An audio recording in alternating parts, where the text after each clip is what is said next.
If I can get Jeff Reichle up here to make an introduction.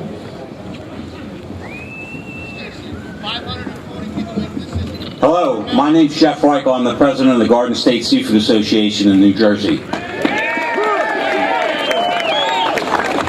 I can't tell you all how incredibly proud I am that fishermen, both recreational and commercial, can come together and put together an event like this.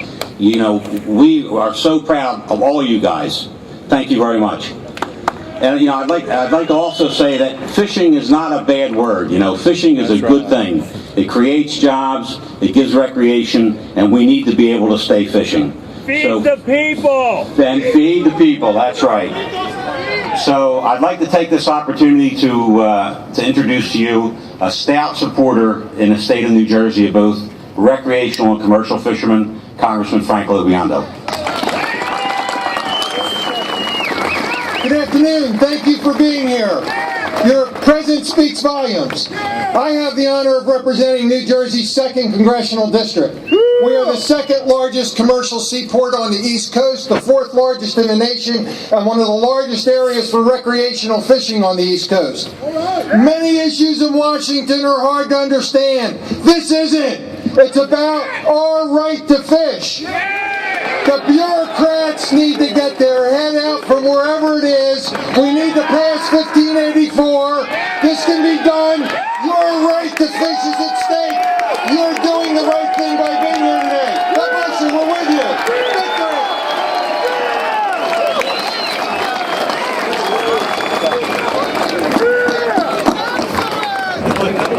Victory! Where's the North Carolina crowd?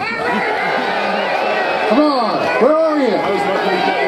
All right. I told you we've got some great folks representing our state. And Congressman McIntyre is here. Give him a round of applause. Thank you. Thank you for making democracy work by coming to Washington and speaking your voice so that we can go over and get a message through to those hardheads that need to be listening. We're with you. In southeastern North Carolina and throughout our coast, I know my colleague Walter Jones is here. He and I represent together the entire coast of North Carolina. And we know fishing is not just a business or a job, it's a way of life.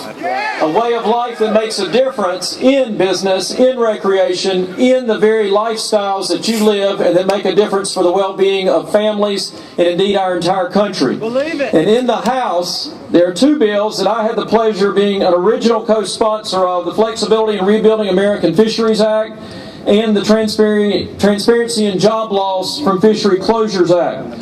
Now, both of these acts are ways that we're going ahead and putting action to words. That's what you want, that's what you deserve, and in the House, we're going to get on with it to do what you need us to do to help you. That's why we're here today.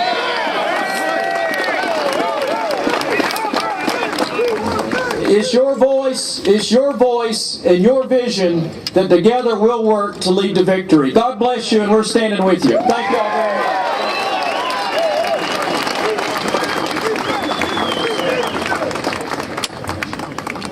Hello everyone, I'm Danny O'Hearn, President of the Fishing Rights Alliance, and it's great to see everybody here today.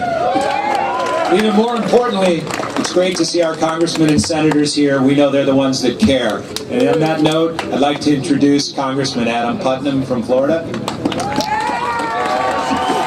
Great to be here. I know for some of you from Gloucester and from Alaska and from the Carolinas, from the Outer Banks, this is balmy weather, but for us Floridians, this sucks.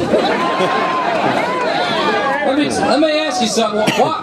Why is common sense such an endangered species in Washington, D.C.? Are these people so smart that they don't need good data and good science? Are they so smart that they can't see that they're making you the endangered species and not the fish? That's right, buddy! You said it! It's so obvious. When did flexibility become a dirty word? Why are they refusing to accept the fact that you build communities, you create jobs here in our country, and their intent in pursuing this policy is to drive our jobs overseas in yet another industry and kill our coastal towns and kill our working waterfronts, and we're not going to stand for it.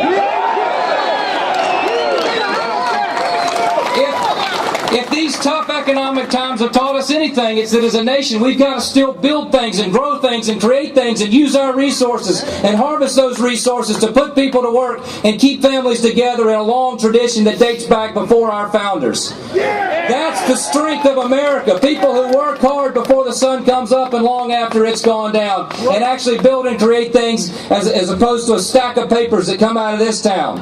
That's who you represent. That's the proud tradition of the American spirit.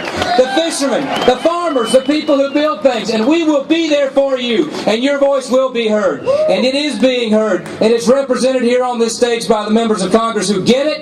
And you're going to help us spread the word to those who don't. Thank you all very much for what you're doing.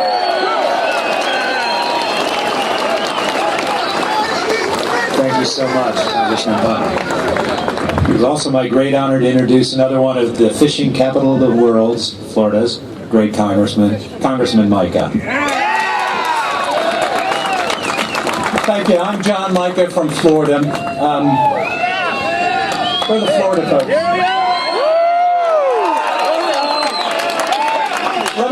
Let me give you a quick history of my involvement in this, and listen carefully because you didn't come just to wave signs. We came to make a change here. Fishermen came to me when this was first proposed and said, "This is going to put us out of work. They're using bad science, bad data, and they're moving forward." So I came back and I drafted a bill and got Mr. Brown and some of the others along the coast to at least give you a fair opportunity to have this issue looked at. Not to eliminate the ban, but just a fair opportunity to have this issue looked at. I've been around this place. I was a chief of staff for 5 years, and I've been in Congress for 28, worked for a congressman. So I've been around here a long time. I am telling you, I have never seen abuse of an issue like was done to the fishing community that was done on this bill. Our bill did not even get a hearing. Mr. Brown from South Carolina is the ranking member on the Resources Committee. Was not even heard. They cut us off legislatively, they cut us off administratively, and they cut us off legally.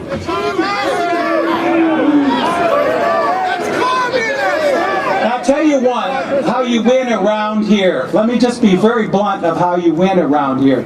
You have to be, and kids close your ears, you have to be a persistent bastard.